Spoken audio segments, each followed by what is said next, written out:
Hello and welcome back. So now that we've managed to choose our ssh-config file dynamically based on the definition of our host OS, we now need to make our interpreter dynamic.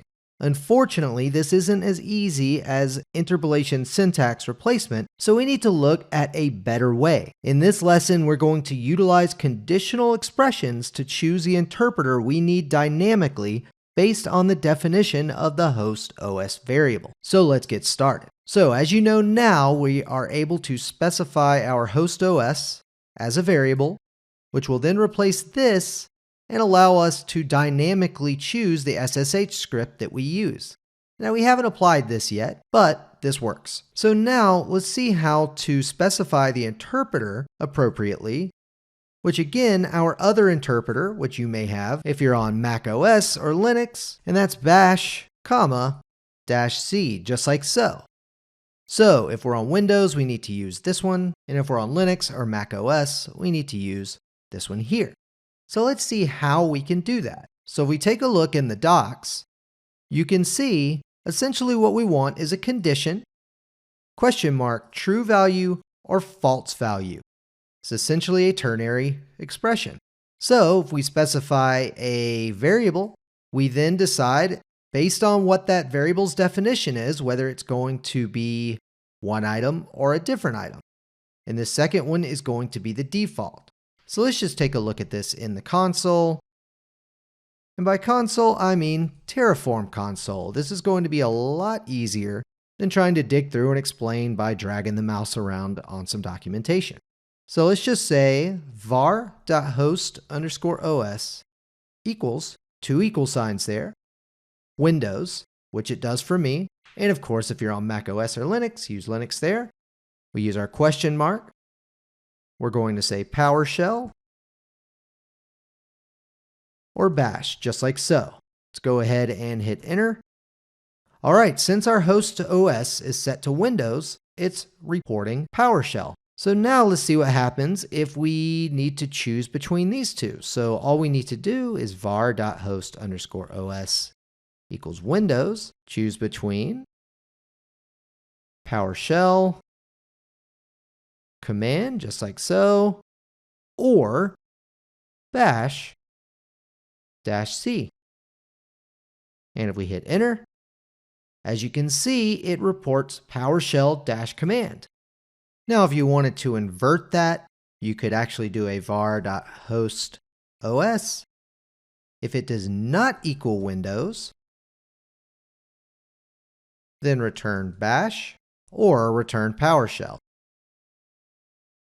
So as you can see, this is how you can invert that. But we don't need to invert it. We're actually going to use this one right here.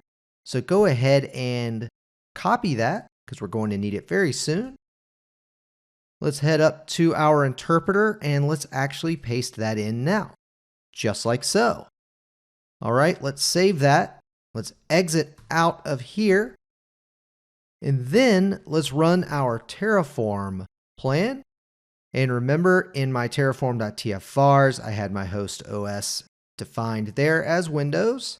All right, so everything is looking pretty good so far. So let's go ahead and run our Terraform apply auto approve. And let's make sure we get a new IP address and a machine to which we can log in.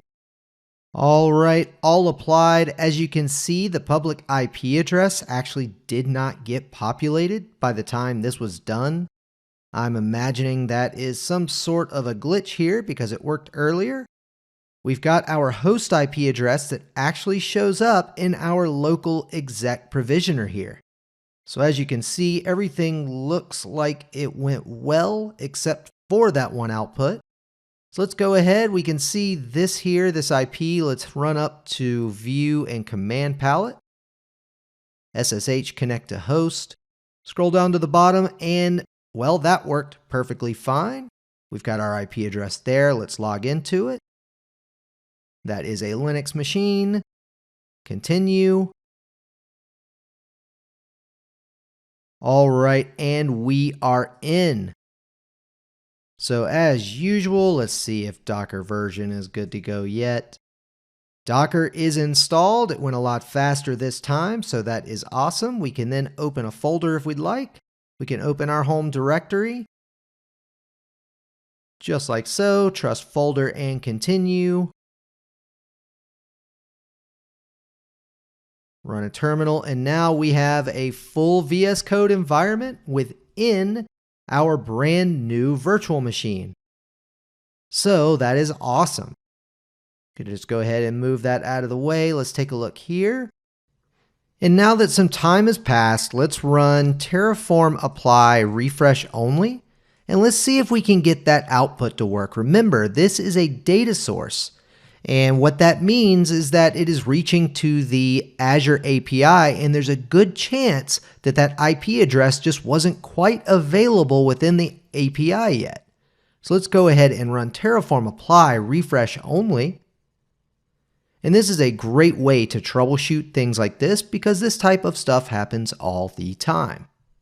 Bam, look at that. So it looks like we are going to have an IP address after we have this refresh finished. So we're going to choose yes, and now it works. So if I type Terraform output, we've got our IP address, and then back over here, we also have our terminal ready to go.